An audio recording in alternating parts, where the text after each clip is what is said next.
By the middle of the 19th century, Gregor Mendel had unlocked the secrets of heredity. He showed that a trait like roundness in a pea did not blend with a wrinkled trait. Mendel proposed that factors, which we now call genes, survive intact from generation to generation and preserve roundness and wrinkledness in fixed mathematical proportion. Mendel explained how a trait, or phenotype, could suddenly reappear in a population. Because the genes which produce variations are hidden and survive from generation to generation, they occasionally produce a different phenotype.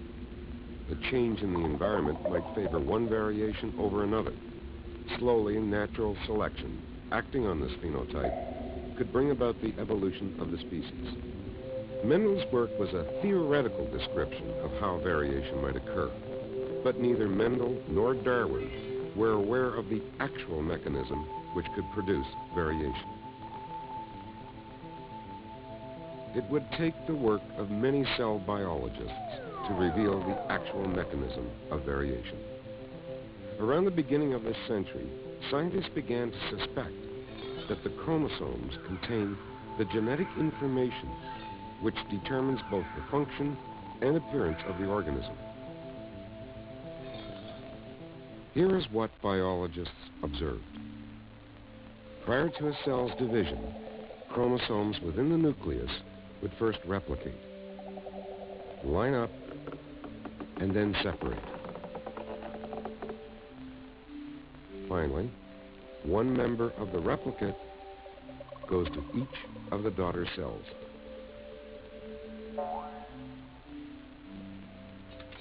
This process is called mitosis. While this method of cell reproduction guarantees continuity, mitosis certainly doesn't provide the variation necessary to fuel evolution. Possessing the identical genetic material of the parent, the offspring would remain mere copies of the parent. In terms of evolution, mitosis is a relatively blind end. It was nature's invention of sexual reproduction that enabled organisms to generate variability. When two gametes fuse during fertilization, each parent contributes its complementary half of the genetic information to the offspring. But first, there was a hurdle that nature had to overcome. All cells, except gametes, in sexually reproducing organisms are diploid. That is, they contain a set of chromosomes from each parent. We can represent this mathematically by assigning N to each set of chromosomes.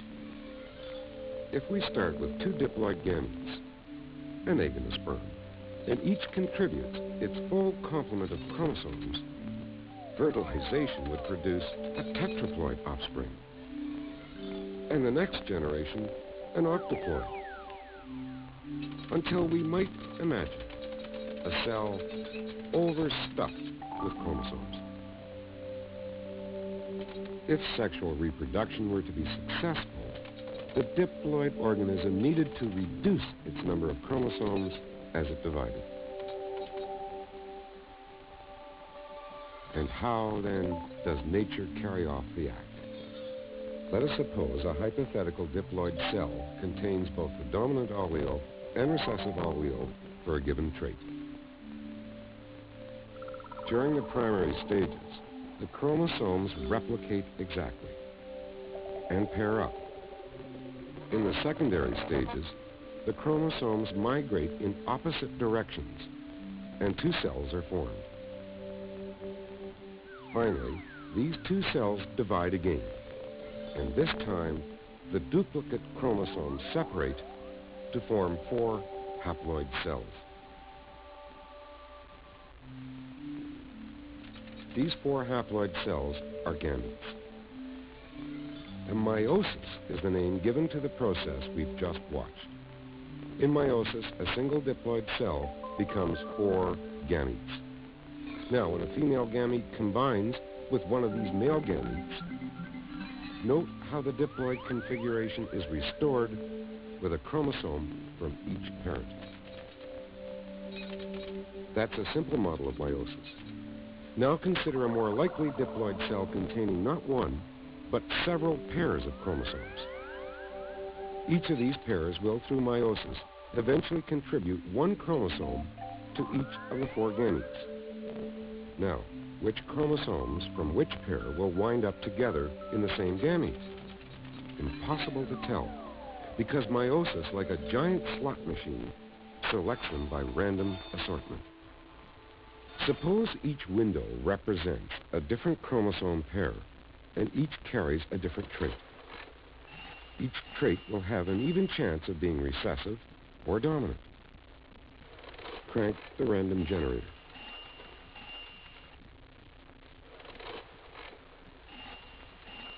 The number of possible combinations is a stingy 8. Now, increase the number of chromosomes to 23. That's the number in the human gamete. The random assortment payoff is in excess of 8 million possible combinations of chromosomes in each gamete. But even this model of meiosis, with its staggering variation, is still an oversimplification, because nature is more complicated. Working once again with a single diploid pair, our model gives us not 4 different gametes, but 2 pairs of identical gametes. At this stage of meiosis, the chromosomes carry out a maneuver called crossover. Note how the chromosomes exchange material. What is important as we watch the cell perform its choreography is the net result of the crossover.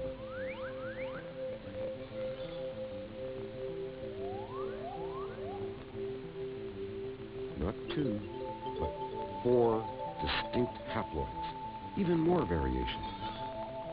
Crossover and random assortment produce mind-boggling variation. The human zygote has 46 chromosomes, and by conservative estimates, 10,000 genes on each chromosome. Because of meiosis, the number of potential genotypes the individual might take on at conception is astronomical, more than all the molecules in the universe. Though Darwin wasn't familiar with meiosis, his intuition was uncanny.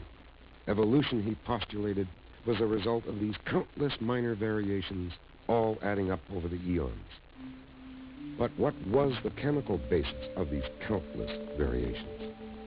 In 1953, Watson and Crick reported that chromosomes are made up of molecules called DNA, the now familiar double helix. Untwisted, it resembles a ladder, with rungs of 4 key nitrogenous bases: adenine, thymine, guanine, and cytosine. The sequence of these bases makes up the genetic code. During both meiosis and mitosis, the DNA ladder unzips. Each half of the ladder rebuilds its complementary side from chemicals in the organism. One DNA strand becomes 2 double helix molecules. This DNA replication is the foundation of meiosis, a way of reshuffling genes to produce constant variation.